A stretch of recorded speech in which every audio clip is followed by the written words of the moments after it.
Hey guys, welcome back. In this video, I'll be showing you how to use your SD card as internal memory on Android.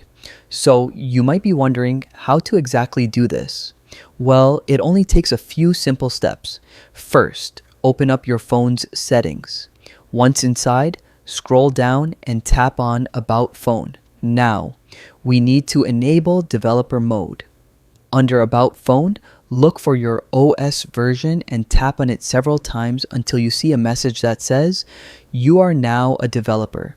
If you already have developer mode turned on, you're good to go. Next, go back to Settings, scroll down, and tap on Additional Settings. From there, scroll all the way to the bottom and open Developer Options.